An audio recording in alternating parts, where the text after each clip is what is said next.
Salut tout le monde. Aujourd'hui, je vous résume l'épisode Sad Nancy de la saison 6 de Miraculous. Si vous n'avez pas encore vu l'épisode, attention, ça va spoiler du début à la fin, vraiment du tout début jusqu'à la toute dernière seconde. Donc si vous voulez garder la surprise, allez le regarder d'abord et revenez ensuite. Et si vous voulez pas rater mes prochaines vidéos de théorie et d'analyse sur cet épisode et sur tout ce qui va suivre dans la saison 6, pensez à vous abonner à la chaîne et à activer la cloche parce que ça va bouger dans les prochaines semaines.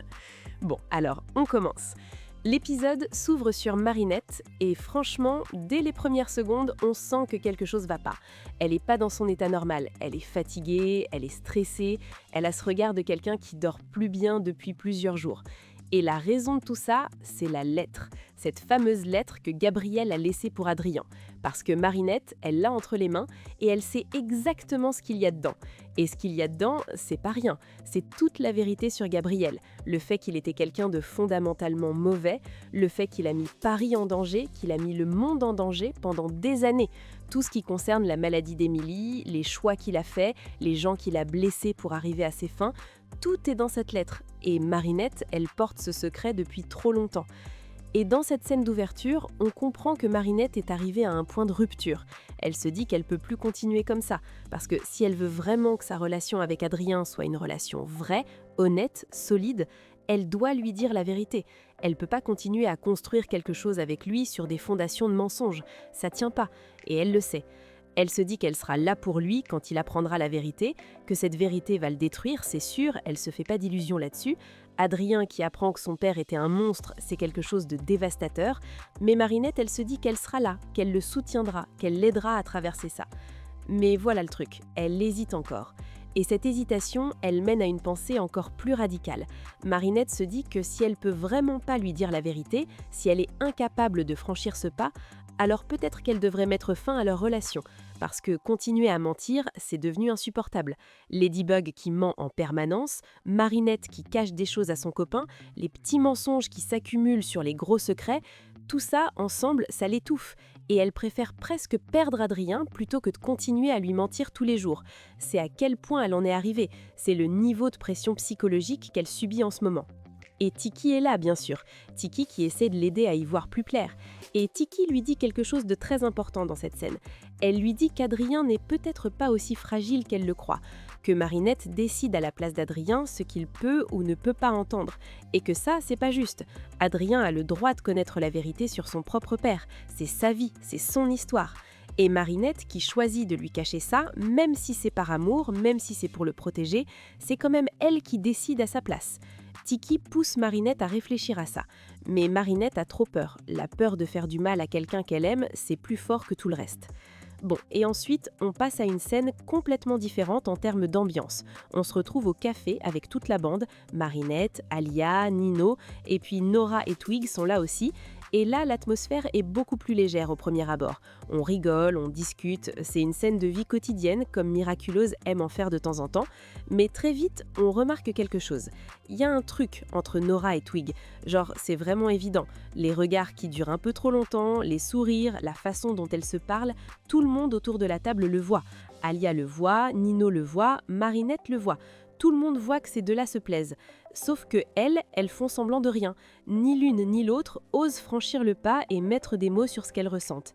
Et Nino, avec cette simplicité qu'il a, et qui est vraiment une de ses plus belles qualités, propose un jeu. Un truc tout simple, chacun dit quelque chose sur soi et les autres doivent deviner si c'est vrai ou faux. L'idée c'est de se connaître mieux, de créer un moment de confiance. Et au début, le jeu il est vraiment sympa. Les gens partagent des trucs drôles, des anecdotes, des petits secrets sans grande importance. Et puis petit à petit, le jeu devient plus sérieux. Les révélations deviennent plus personnelles. Et c'est là que les choses commencent à changer. Parce qu'on apprend des choses sur Nora qu'on ne savait pas vraiment, des aspects de son passé, de sa personnalité, au-delà du côté grande sœur protectrice qu'on lui connaît. Et Twig, de son côté, elle commence à montrer ses vraies émotions. Pas directement, pas frontalement, mais ça se sent. L'attirance entre elles deux, ça devient de plus en plus palpable au fil du jeu. Mais elles restent sur leur garde. Elles admettent encore rien. Et puis, le moment arrive. Twig, elle peut plus retenir ce qu'elle ressent. Elle craque devant tout le monde, devant toute la table. Elle avoue ses sentiments à Nora. Et c'est courageux, vraiment courageux, parce que c'est pas facile de faire ça, de se mettre à nu comme ça devant des gens qu'on connaît depuis pas si longtemps. Et la réaction de Nora, au premier abord, elle est compliquée à lire. On pourrait croire qu'elle rejette Twig, qu'elle l'écarte, mais c'est pas vraiment ça, c'est plus nuancé que ça. Parce que Nora, elle aussi, elle ressent quelque chose. Mais elle a un problème énorme. Elle est sur le point de partir pour Shanghai. Et cet aveu, il tombe au pire moment possible. Parce que si elle commence quelque chose maintenant, elles vont être séparées très vite. Et Nora, elle sait pas comment gérer ça. Du coup, il y a ce moment de tension vraiment fort entre elles deux. Deux personnes qui ressentent la même chose, mais que les circonstances empêchent d'aller de l'avant simplement. L'amour est là, mais la distance est aussi là. Et la distance, elle arrive bientôt, très bientôt. Alors, est-ce que ça vaut le coup de commencer quelque chose? Est-ce que c'est sage? Est-ce que c'est raisonnable? Ces questions, elles planent sur toute la scène. Mais au bout d'un moment, les deux finissent par admettre la vérité. Elles s'avouent mutuellement qu'elles se plaisent, qu'il y a quelque chose entre elles. Et paradoxalement, cette honnêteté, elle rend les choses pas plus simples, au contraire, parce que maintenant, elles savent toutes les deux ce qu'elles ressentent. Et elles savent aussi que la situation est compliquée, que Nora part, que la distance va être réelle et que personne ne peut prédire ce qui va se passer. Et pendant tout ça, Marinette, elle observe. Et on sent que cette situation entre Nora et Twig, elle lui fait quelque chose. Parce que d'une certaine façon, c'est un miroir de ce qu'elle vit avec Adrien. Deux personnes qui s'aiment, mais que des circonstances extérieures compliquent. Sauf que pour Marinette, la circonstance extérieure, c'est un secret gigantesque et une lettre qu'elle n'arrive pas à donner. Et justement, parlons de l'autre problème de Marinette dans cet épisode. Parce qu'en plus de la lettre de Gabriel, elle a un autre truc sur le feu. Adrien lui a demandé de faire un portrait de Gabriel. Un dessin, un portrait artistique de son père. Et Marinette a dit oui, elle a accepté de le faire. Sauf qu'elle peut pas. Pas parce qu'elle en est incapable techniquement, Marinette elle sait dessiner, tout le monde le sait. Mais émotionnellement, c'est impossible. Comment tu dessines le visage d'un homme dont tu sais qu'il était un monstre? Comment tu prends le temps de le représenter avec soin, avec amour, pour l'offrir à son fils? C'est une contradiction insurmontable pour elle. Et du coup, elle a dit oui, mais elle fait rien. Et ce mensonge-là, même s'il est petit, même s'il est anodin, comparé à la lettre, il s'ajoute à tout le reste. Il fait grossir la pile. Et Marinette, elle l'étouffe sous le poids de tous ces mensonges accumulés, grands et petits.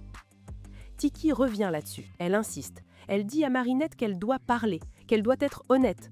Pas juste pour Adrien, mais pour elle-même aussi. Parce que Marinette en train de mentir en permanence, c'est pas la vraie Marinette. Et Tiki, elle voit ce que ça lui fait de l'intérieur. Mais Marinette résiste encore. La peur de décevoir Adrien, la peur de le blesser, c'est plus fort que tout. Et là, au milieu de tout ce chaos émotionnel, une nouvelle menace débarque. Tristan Nancy, un Akuma qui attaque Paris. Et cet Akuma, il est particulier, parce qu'il cible spécifiquement les chagrins d'amour et les émotions compliquées. Son objectif, c'est de prouver au monde entier que l'amour, ça fait que souffrir, que l'amour, c'est une faiblesse, que le monde serait mieux sans amour. Et pour prouver ça, il crée le chaos dans Paris en s'attaquant aux gens qui vivent des situations émotionnelles difficiles. Les gens amoureux, les gens qui souffrent, les gens qui hésitent, tous ces gens-là deviennent des cibles. Et évidemment, Ladybug et Chat Noir, ils répondent à l'appel. Ils se lancent dans le combat immédiatement. Mais cet ennemi, il est différent de ce à quoi ils ont l'habitude de faire face. Parce que Tristan Nancy, il utilise les vrais sentiments des gens. Il amplifie les douleurs réelles. Il prend ce qu'il existe déjà dans le cœur des gens et il le transforme en arme. Et c'est bien plus difficile à combattre qu'un ennemi classique. Parce que comment tu te bats contre quelque chose qui vient de l'intérieur des gens? Comment tu neutralises une douleur qui est réelle, qui est légitime, qui appartient à quelqu'un? Pendant tout le combat, ce thème revient constamment. L'amour, c'est à la fois la plus grande force et la plus grande faiblesse des êtres humains.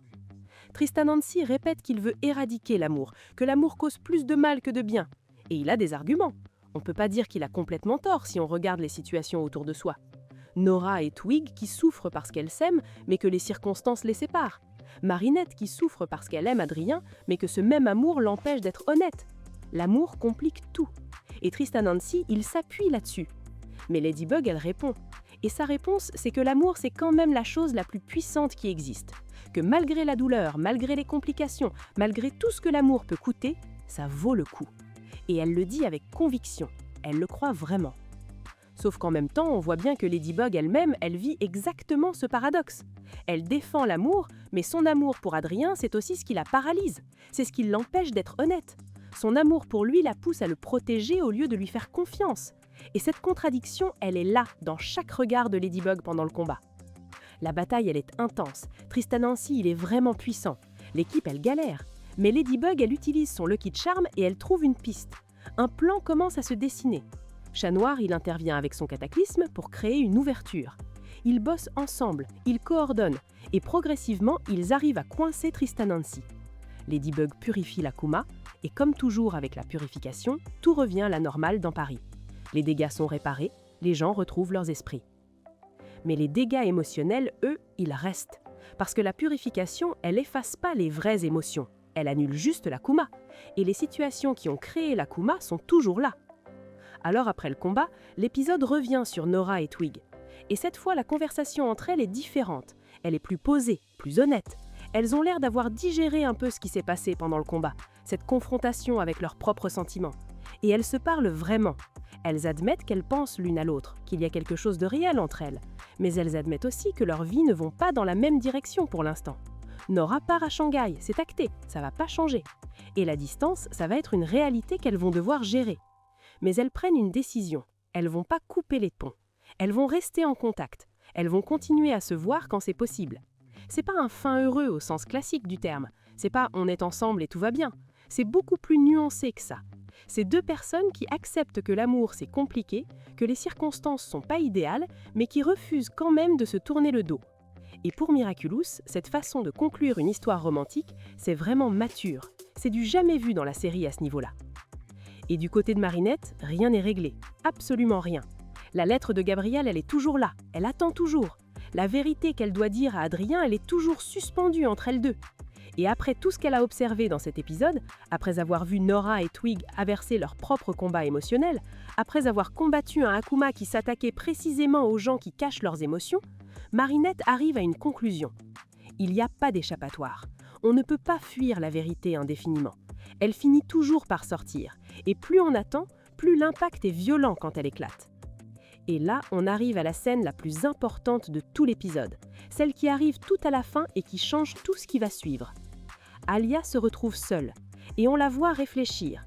Elle repasse dans sa tête les derniers comportements de Marinette, les absences inexpliquées, les hésitations, les regards fuyants quand on lui pose des questions, les petites phrases qu'elle laisse en suspens, les petits mensonges que Alia a peut-être pas remarqués sur le moment, mais qui maintenant, mis à bout, commencent à former un tableau. Et Alia, elle n'est pas n'importe qui, c'est journaliste dans l'âme, c'est quelqu'un qui cherche, qui creuse, qui connecte les informations. Et là, quelque chose clique dans sa tête. Elle n'a pas encore la réponse, elle ne sait pas exactement ce que Marinette cache, mais elle sent que quelque chose de gros se passe. Son instinct lui dit qu'elle est proche, très proche. Et elle se fait une promesse à elle-même, elle va découvrir ce qui se passe. L'épisode se termine là-dessus, sur ce regard d'Alia qui commence à tout remettre en question. Et ça, c'est énorme pour la suite, parce que l'histoire, elle est loin d'être terminée. Il y a un mystère qui continue à grandir du côté d'Alia. Et ce mystère-là, il pourrait changer la dynamique de toute la fin de saison. Voilà, c'était le résumé complet de l'épisode Sad Nancy. Qu'est-ce que vous en avez pensé ? Vous croyez que Marinette va enfin trouver le courage de parler à Adrien ? Ou elle va encore reculer au dernier moment ? Et Alia, est-ce qu'elle va découvrir la vérité toute seule avant que Marinette ait pu dire quoi que ce soit ? Dites-moi tout dans les commentaires, j'ai vraiment envie de lire vos théories. Si la vidéo vous a plu, mettez un like et abonnez-vous à la chaîne pour ne pas rater les prochaines analyses et théories sur la saison 6. À la prochaine!